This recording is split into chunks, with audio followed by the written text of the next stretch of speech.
Well, good evening. It's good to see everyone here tonight. We're happy to have you with us. Take a step back. I feel like I'm not getting everyone on this side of the room. But it's good to have everyone here with us tonight.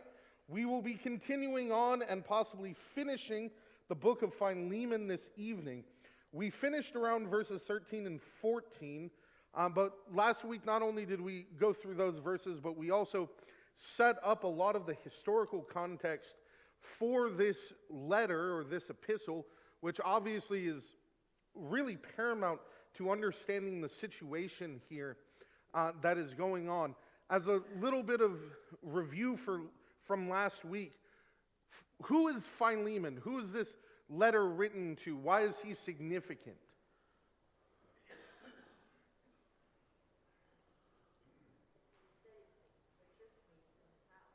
Okay, the church meets in his house. Anyone remember specifically which church? Colossae.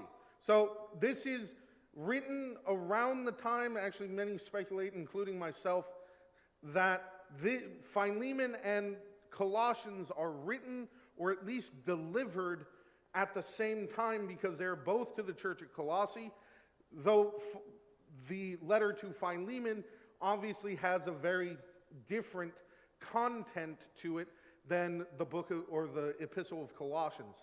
And it's also a prison epistle, Paul being in prison, of course, which plays a major role in this letter, as we read a little bit of last week. For those of you that were here last week, what kind of man is Philemon? What do we get the sense of that Paul thinks of Philemon?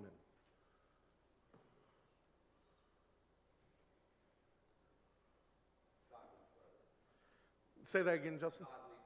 Godly brother. Exactly. He thinks of him very highly. He has a lot of praise towards him. As we see in verses 5, 6, and 7, there is a lot of praise and a lot of positive comments that Paul has towards Philemon. And this whole letter is gearing up to something we saw a little bit last week, which is we're introduced to Onesimus, who is a slave to Philemon, that has come to Paul. And as Paul says in verse 10, I have begotten Onesimus in my imprisonment, which translates to what to us? What does verse 10 mean if we put it in our terms? Born again. He is born again through Paul, so Paul baptizes him or converts him, however you want to say that, and he is now a brother in Christ. And it creates this situation, not only as we talked about last week, not just for Philemon, it's a situation for that congregation in Corinth, in Colossae, when Onesimus is going to be sent back. The other thing that we sort of touched on last week, and we'll kind of move into as well, we want to pay attention to this week, is this idea of persuasion. Paul is trying to persuade Philemon to make a certain choice. And we talked kind of last week about this idea of Paul has some cards he's playing, not in an overly manipulative sense, but he is trying to be convincing here.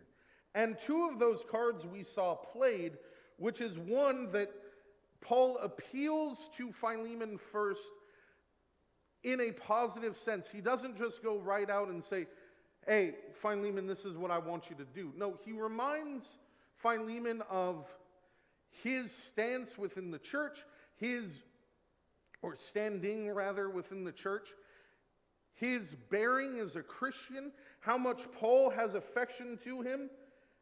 And then what's the other card that Paul plays in verse 9? He plays the old man card. I am of age, and there is a certain respect that, you should have for me. I'm Paul. I'm not just anybody.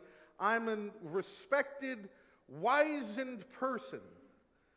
Specifically, an apostle. And then the other card he plays, which is I could order you to do this in verse 8, but I'm appealing to your sense of goodness. I'm appealing to your sense of love and compassion and appealing to the moral character that Paul espouses in the earlier verses. Now, as we read forward tonight, let's see if there's any other acts of persuasion that Paul uses, continuing to play on, as we talked about last week, the ethos, the pathos, and the logos. The appeal to logic, the appeal to emotion, and the appeal to appeal to authority. So let's see. Ian, could I get you to read for me verses? We'll go ahead and read verses 13 down 13 down through 17, or 16, excuse me, 13 through 16. I wanted to keep him so that he could serve me in your place there in my imprisonment for the sake of the gospel. However, without your consent, I did not want to do anything so that your good deed would not be out of me, but from your own willingness.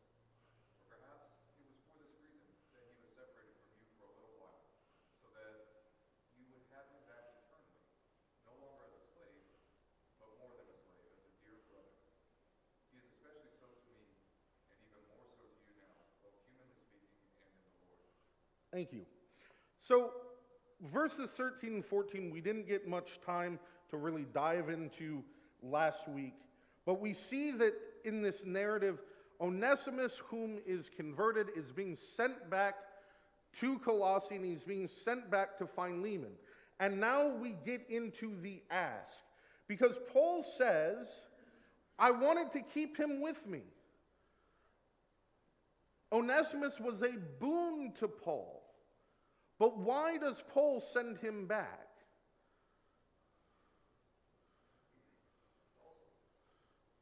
Say that again, Justin. It's also right for him to send him back because he belongs to Philemon. Right? There's a sticky situation as far as legality is concerned. He does still technically belong to Philemon. Onesimus is a runaway slave.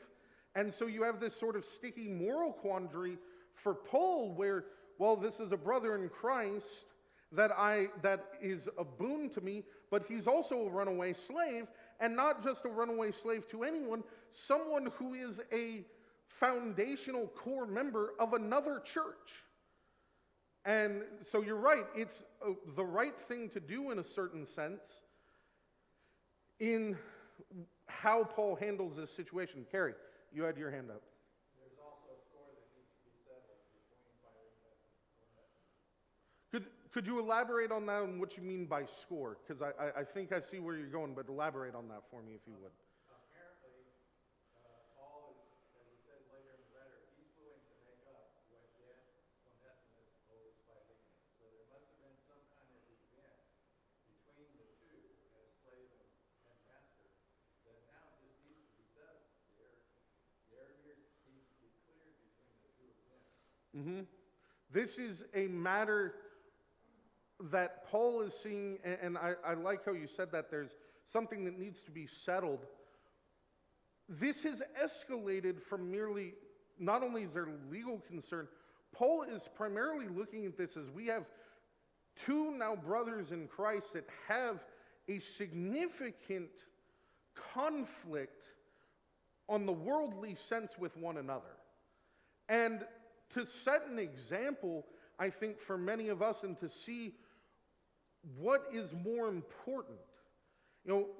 I kind of think of this concept here in verses 14 and 15 or 13, 14, and 15. If you remember back to 1 Corinthians chapter 5. In 1 Corinthians chapter 5, you had suit being brought against brethren. There were brethren that were bringing legal suits and suing one another in the church. And this is, in a way, a very similar situation.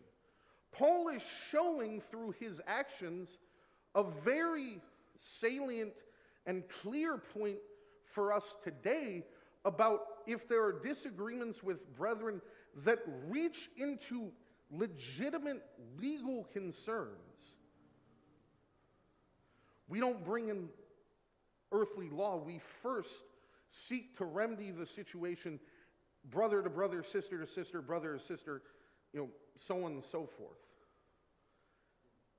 Paul is very clear in 1 Corinthians about the stance on suing one another in the church. It is not to be done. It is not proper. It is not right. And Paul is further, again, putting his money where his mouth is here with Onesimus, because he says in verse 14, what? But without your consent, I did not want to do anything. Not only is there the legal concern, but Paul's not concerned about the legal. He's concerned about the fact, like Carrie brought up, there is a strife between two brothers in the church. Something that needs to be handled internally before this blows up into a legal problem, because we're supposed to be not handling these sorts of problems as the world would, but as Christians would to one another through love that Paul echoes in almost every epistle that he writes, the sovereignty of love. Go ahead, Richard. I was just going to say one other thought is that to what the outside world or those who are not Christians will think of a Christian suing another Christian. And so we have to be careful not only for suing our brothers, but what others come to think of what we've done. Mm-hmm. And again, we can apply that same point here to this situation. Is, they didn't have newspapers, but bear with me, a little indulgence. Imagine, you wake up in Colossae, you get the newspaper, and it says, member of the church imprisons former runaway slave who also was converted in the church. And now the master has thrown his slave into prison for running away, or is set for execution.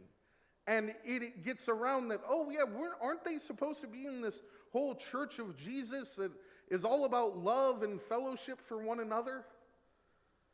There's a damage that can be done to the world, which ultimately damages the world's perception of God and what his church is supposed to be.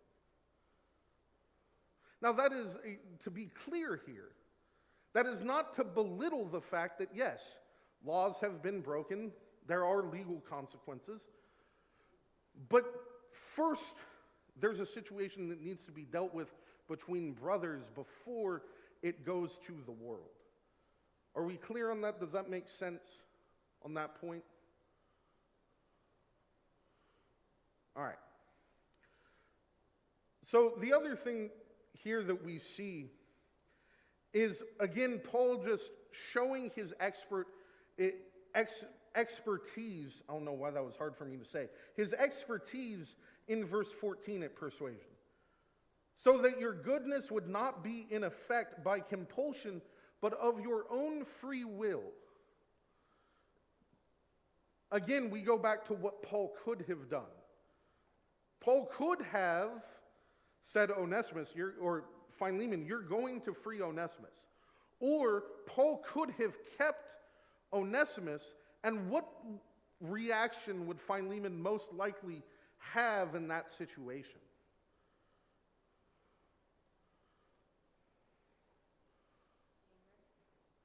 Anger, possibly. Do you think he would fight back against it? Possibly not, but it might have felt resentment. Quite possibly.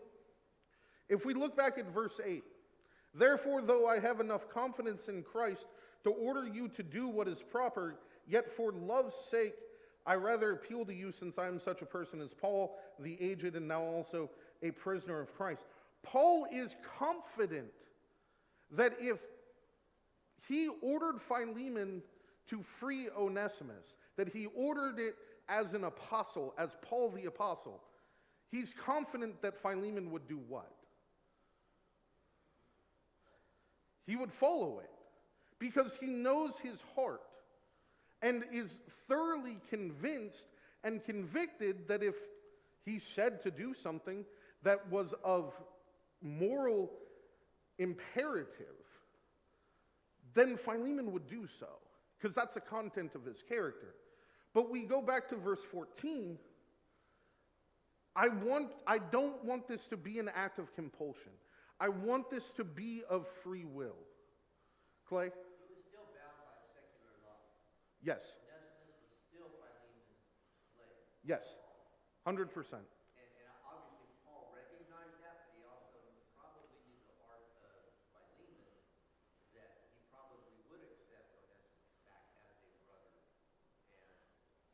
deal with him as a brother as opposed to a runaway slave. Would be my guess and speculation. I mean, that's sort of the hope of the whole letter, and that's a good point, Clay. We'll get back to that. But to take a point that you just said, Jessica, saying that he might be angry, and it's most likely why Paul is preempting with this letter, is this is not something that is, as Clay said, legally proper. Onesimus has broken a law, a grave law, ran away as a slave, reneged on his debt, essentially. And so Philemon has a lot of rights here as the wronged party in this circumstance. And this is why the letter is coming, is because Paul is making a case for Philemon to do the right thing. And this is, I think when we think about, too, how we approach brethren, that maybe we have a problem with sort of the Matthew 18 scenario, brother sins against brother, so on and so forth. We often think that we want to yoke someone with a compulsion, right? There's a tendency or a temptation in those sort of scenarios to immediately go to the eldership and say, so-and-so has wronged me, make them do something to fix it, or something to that extent.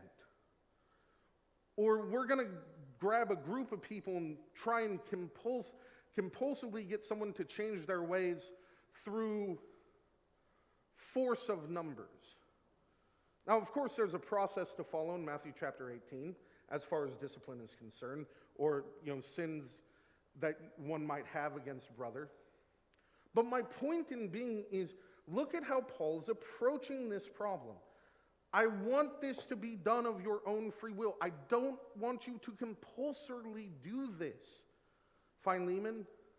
I want you to choose to do the right thing. Because, what's the old adage about horses and water?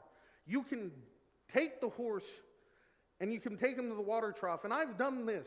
You can dunk his head in the water too, and he still ain't going to drink if he don't want to. There's a compulsion is only going to set, in most cases, in the surface. Whereas if someone truly wants to do something and is convinced in their heart to do something of their own free will, there's an actual change there. It's a deep-rooted catharsis. It's a deep-rooted change and choice that a person is choosing to do the right thing versus feeling compelled to do the right thing. Jessica? One of the things I was just thinking is that also this is to inform Philemon that Onesimus is now a brother in Christ, because beforehand, when Onesimus faulted or did the fault against him, he wasn't a Christian, he wasn't a brother in Christ. Yep. So this is also saying, here is your servant back, that you should know he's now a brother in Christ. Things have changed.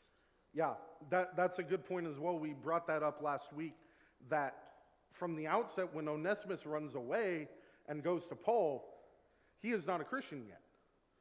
And so the part of this letter as well, as you said, Jessica, is informing Philemon, hey, this situation has shifted drastically. He is now a brother in Christ. This isn't just a slave. This is now your brother. And again, we see Paul elevating that status, that we do have a certain elevated status with one another as brothers and sisters in Christ, beyond how we might interact with people out in the world. Any comments or questions on this before we move? Carrie? If we put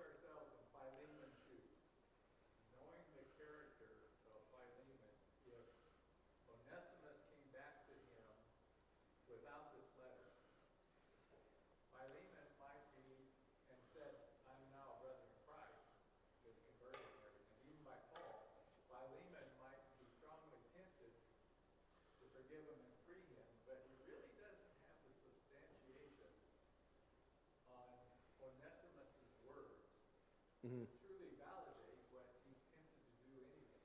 Yeah. Now with what Paul says, there's no question it's Philemon. There's an authenticity. Again, Paul, referring to himself as, Philemon, you know me. I'm Paul the aged. Paul, the apostle. There is a cachet, as we talked about last week, an ethos there, an appeal to the authority of himself that this is authentic. There has been a change. He has legitimately become a brother in Christ, and you can take this to the bank, as it were. That's a good point, Carrie. Any other comments or questions before we move on to the next point? Dave?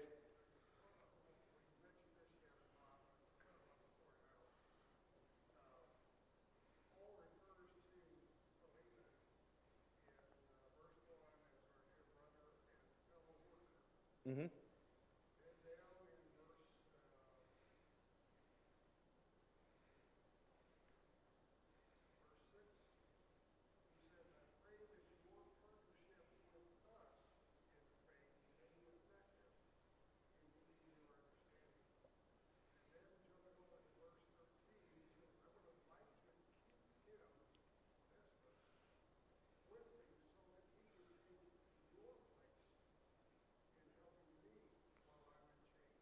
Mm-hmm.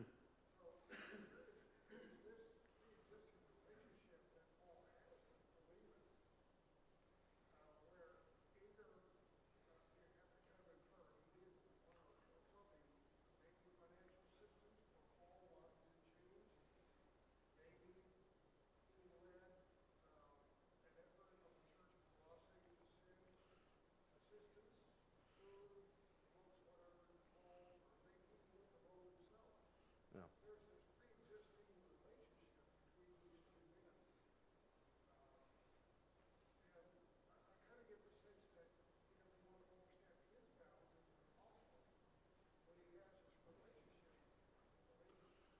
Yeah. Mm-hmm.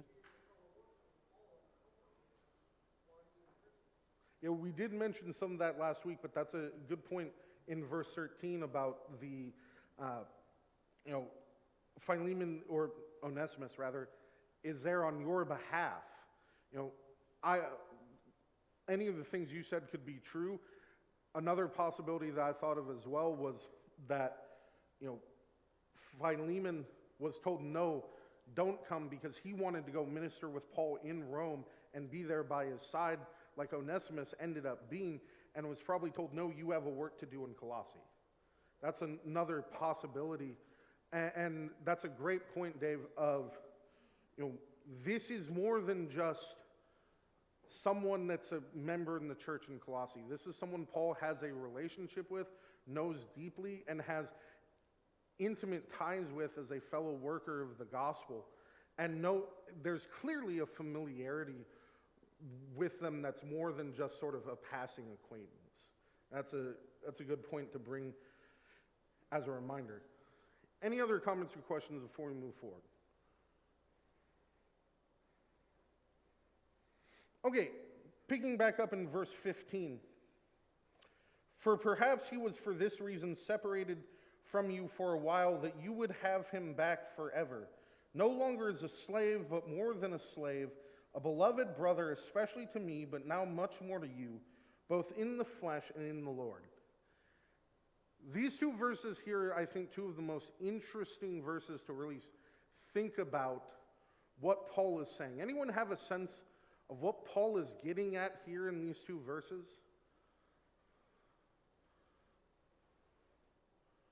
Micah? It seems like he's trying to convince him that whatever he was before, that's not really what his real title is. It seems like he's trying to convince Philemon that he's now working in the trenches like both you and I are. Mm-hmm. It seems to be that whatever he did before, what he's doing now as a worker, that's what I want you to focus on. No, that's a good point. I think there's an element to that. Paul's really focusing, like you said, Mike, on that transformation, on there is a change now. He is not a slave. He should not be considered a slave to you, but a brother.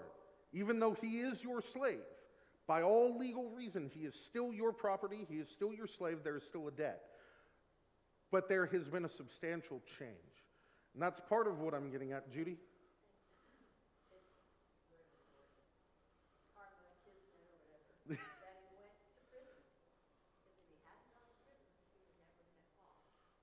Interesting. Interesting. Let's think about that. Paul is pointing at something possibly in verse 15 that that there is a reason that Onesimus had to betray Philemon, had to run away. That this actually turns out for the better, whereas Philemon sees a crime and a sin against him, and there is a crime against him, just to continue to be transparent on that. But Paul is saying, look at this from a different angle. This is another tip of persuasion. And Paul is not lying here, but he is recontextualizing something that a person sees one way, and he's recontextualizing it under the lens of God, under God's perspective, the spiritual perspective. Carrie, did you have your hand up? I was going to say, this, he may be alluding to this is the hand of God that this is taking place, but you don't know which part. Yeah. Was it the hand of God to get Onesimus back to Philemon and working in the church there? Even Paul says perhaps. Paul isn't saying this is what is happening. He's saying perhaps think of it this way. Same thing, thinking of it with Paul's life. God put Paul, if you think about where Paul was at before he became, when he was converted, Mm-hmm. on the way to Damascus, God had a purpose for Paul. And you could think that if Paul, coming to his conversion, could even think this would apply to Onesimus, that there was a purpose for this. Yep. And that inside of this, maybe this is God's will that this occurred, that he might be converted, and be returned back to Philemon as a Christian. That's a very, very good point. We look at Paul's history, as you were saying, Paul, his whole reason for being on the road to Damascus was to do something against God. He was going to jail members of the church in Damascus, and it was in the midst of that journey to go and destroy the church, essentially, that then Paul has his literal come to Jesus moment and is then subsequently converted. And so Paul, and I'm glad you brought that up, is Paul does have a certain perspective on this that I think we see bleeding through a little bit of understanding, hey, let's look at a bigger picture here. There's, like Carrie said, there might be a hand here at work. Charlie, do you have your hand up? Or? Yeah, I was going to say that the relationship that Philemon had with Onesimus as master and slave was a temporal Mm-hmm. relationship, and now he has the opportunity to have an eternal relationship. I like how you said that. At this point, the master-slave relationship is a temporal, physical relationship. It's temporary. It's physical. But now, through his running away and being converted, there's now a spiritual, eternal relationship that has taken place. That's a good point, Charlie, of understanding. There's, again, kind of what Micah was saying as well, a transformation here. This relationship is different. And to look at these two verses again in conjunction, Paul is framing this as, don't look at Onesimus as a burden or as something negative that happened to you that needs retribution. This is turned into a positive. Because we can't forget in verse 16, is he is now a beloved brother, especially to me, but how much more to you, both in the flesh and in the Lord.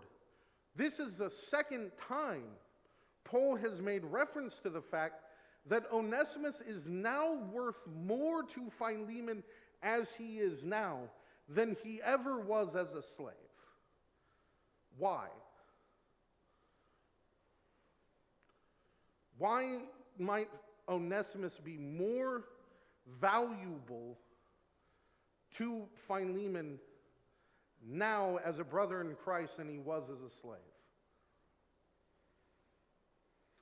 Mitch?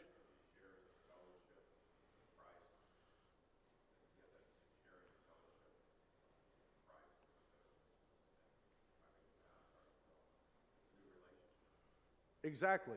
They share in a relationship now, in a fellowship with Christ. This is not just a slave now. He is a worker. He is an asset to that congregation. An asset who has studied at the feet of Paul, who has seen firsthand many good works most likely, and can bring those experiences to the congregation in Colossae, and can help Philemon.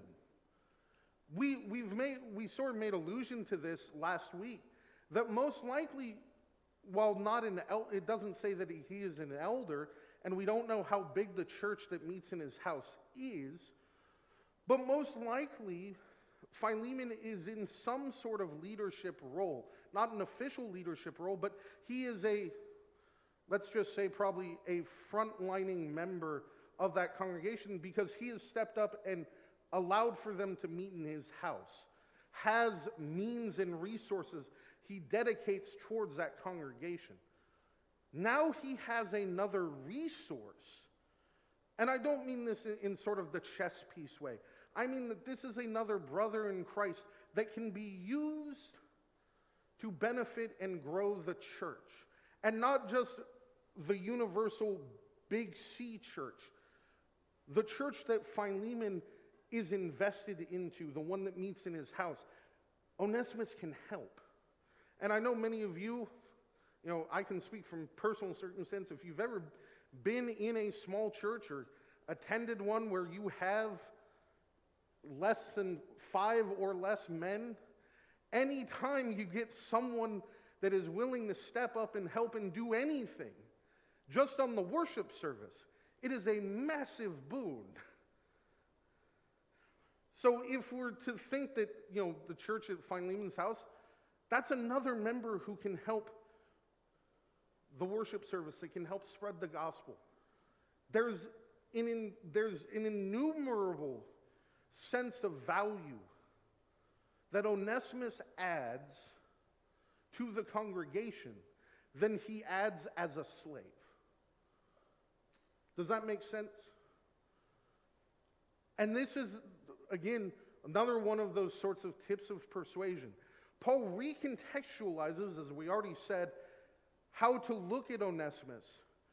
And he uses cost-benefit analysis, essentially. He's using, Philemon, or Onesimus is a slave. To the world, he is considered property or considered an asset. And Paul is using that same language in verse 16 to say he is an asset now as a brother in Christ, a more valuable asset.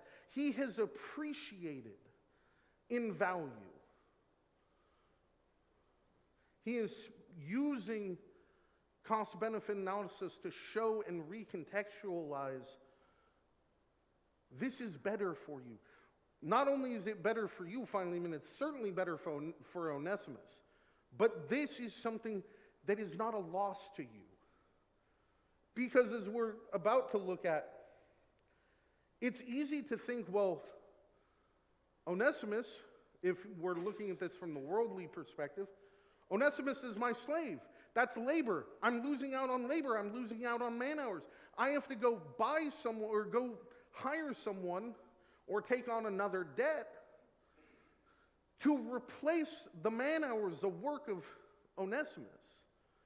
Paul understands that there's a void that will be missing if Onesimus is forgiven, and this is the ask. No longer think of him as a slave, but as a beloved brother. And we'll keep those thoughts in mind as we continue forward. We'll see if we get through the end of the chapter here tonight. Let's see. Scott, would you mind reading for me verses 17 down through 22, please? Regard me a partner. Accept him as you would me. But if he has wronged you in any way or owes you anything, charge that to my account. I, Paul, am writing this with my own hand. I will repay it, not to mention to you that you owe me even your own self as well. Yes, brother, let me benefit from you in the Lord. Refresh my heart in Christ.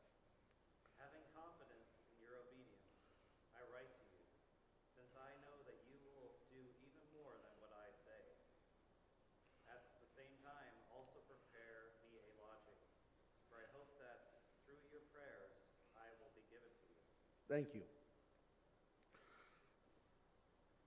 This is really the crescendo where Paul's going, really sends home what he wants.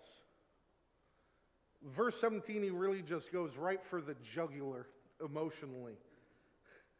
If you regard me a partner, accept him as you would me. Ooh, that's another one of those cards he's playing. That's that ethos, but also that pathos. Philemon, if you care for me, as Paul the apostle, as Paul your brother, then accept Onesimus as you would me. Now, does Paul mean to accept Onesimus as an apostle or someone higher than Philemon? What does he want Philemon to accept Onesimus as? And this is not a trick question. Nolan? Exactly. He wants him to accept him as a brother in Christ. Just as Paul is a brother in Christ, he wants Onesimus to be given the same treatment. And again, just masterfully there, if you regard me, then accept him as you would me. It's great persuasion.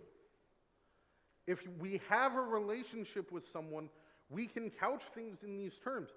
If you have regard for me, if you care about me, then do this thing. Think of X, Y, Z. Nolan? Not to mention the leverage that he uses. We're going to get to that. When he says, not to mention that you owe me your very self. Yeah. And Paul also, this is another really important part of persuasion. Paul's preempting counter-argument. Right? You might notice, anyone that's taken debate before, you might notice that something that many speakers will do is when they give an argument, they will couch within it the counter-argument. They'll say I know sometimes I'll say this is, some people might say X, or some people might say Y, or people will say to me, Robert, what about this? That's preempting the counter-argument.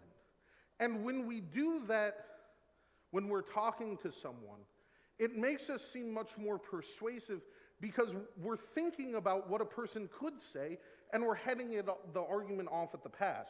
And Paul is heading off one of the excuses in verse 18, which we just brought up a few moments ago. What about the money? What about the debt? Carrie and I think Clay both made mention of this already. There's a debt. Indentured servitude, there's a debt between the two that needs to be paid. And Paul says, I'll pay it.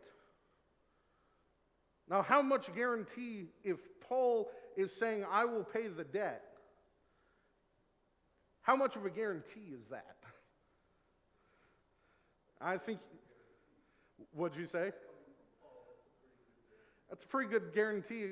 I would be willing to stake a lot on that guarantee. Because we understand Paul's character. And then, as Nolan already made mention of in verse 19, Paul throws in just the last little bit of a nudge, saying, just so you know, or just so you remember Philemon, it's not like I didn't preach the gospel to me, or whatever. This also could be referring to some other things that are not written here. There's not to mention to you that you owe to me even your own self as well. That's just kind of needled in, is like, I could bring that up, I'm not going to bring this up, Philemon, but you do kind of owe me. That's that last little nudge of, okay, if none of these other arguments work, here's my last Hail Mary. If you're not going to do it because it's the right thing, if you're not going to do it because of your respect for me, do it because you owe me. Not the argument the card I would start with per se, but it is one that Paul throws in for effect, and I think there's a reason it's here at the end of the letter. But Paul doesn't end it there. Any of you that have worked in management or have owned a business, ran people, coached, I have learned through seeing those sorts of people my whole life that if you just sort of strong-arm someone saying, don't forget you owe me, kind of like the mob movies, hey, you owe me a favor, don't forget, going to have to cash in the favor. But Paul doesn't end there. In verse 21, having confidence in your obedience, I write to you since I know that you will do even more than I say. What's the power there? What is he really getting at? Taking out all the sort of tips, sort of cards of persuasion. His last point to Philemon is what? What is he really driving home in verse 21? Nolan?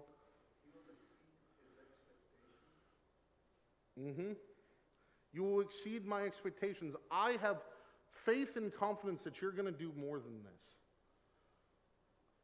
That's something I think one second, Carrie.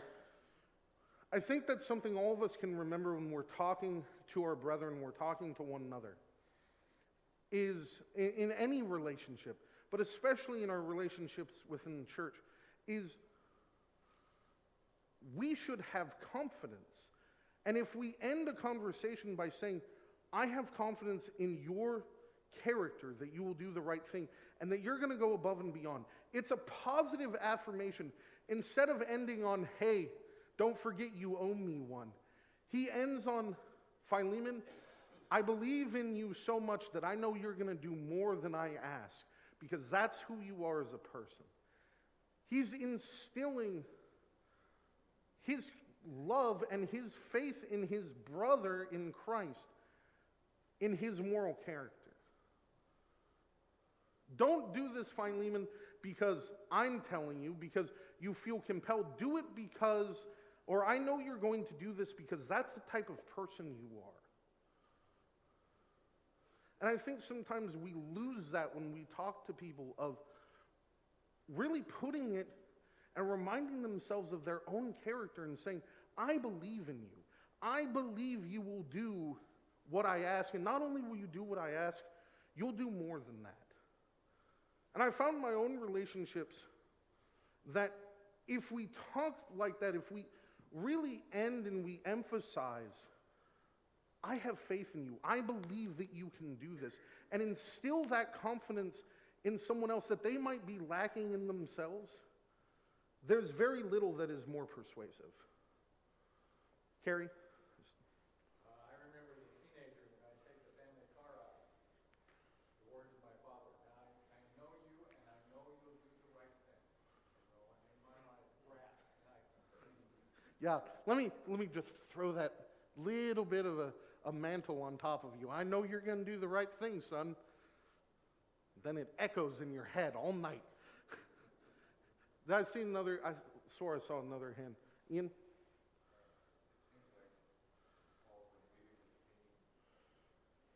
Throughout his letter, and it's this idea of Paul has the authority the same way that Philemon has the authority over Onesimus. In the same way, Philemon owes a debt to Paul that Onesimus might owe to Philemon. And Paul is trying to say, look, we're beyond this. I can't order you in a sense, I can command you by my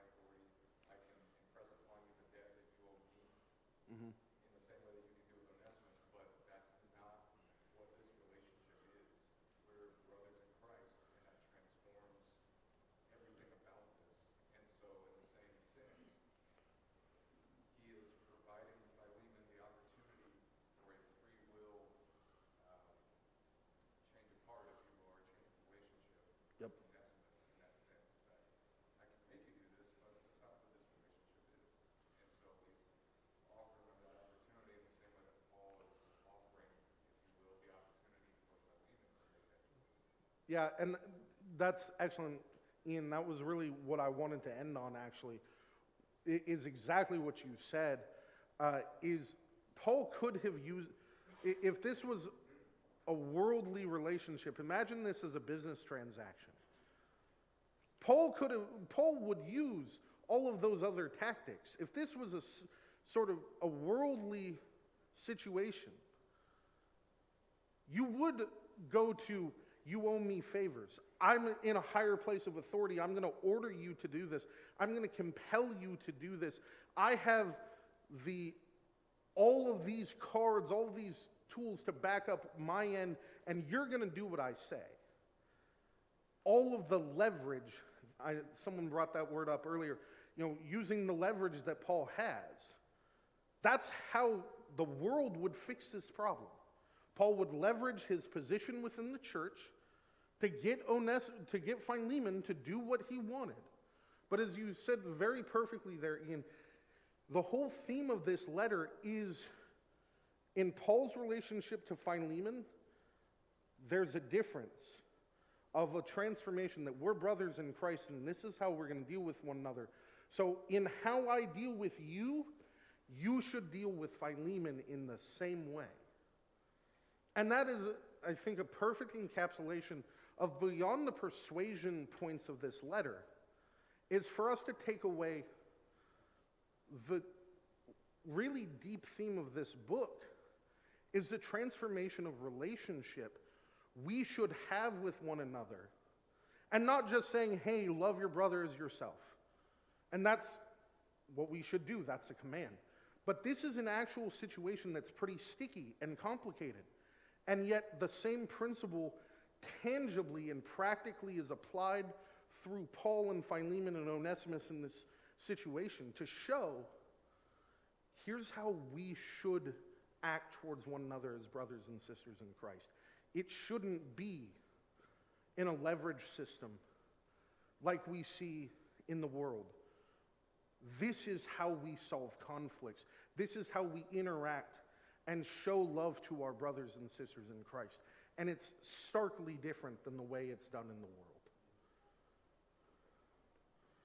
And with that, we will sort of bring Philemon to a close. I hope that maybe there's some points there that you haven't thought about, or ones that haven't thought about in a while. Next week, we will move into the book of Jude, and we'll go from there. And we'll see. I think Jude will take us a little bit longer to get through than Philemon. But we'll move into Jude next week. Larry Enriquez, would you mind leading us in a closing word of prayer? Father in heaven, we thank you so much for an opportunity to open your word and to study this important chapter of Philemon and the relationship that he had with not only those that he had authority over, but also with fellow servants of yours. We pray that as we are in the world and we see opportunity to lead and teach others, that we will do so with a mindset that we have potentially a future brother or sister that we're looking at, that we can go ahead and share in fellowship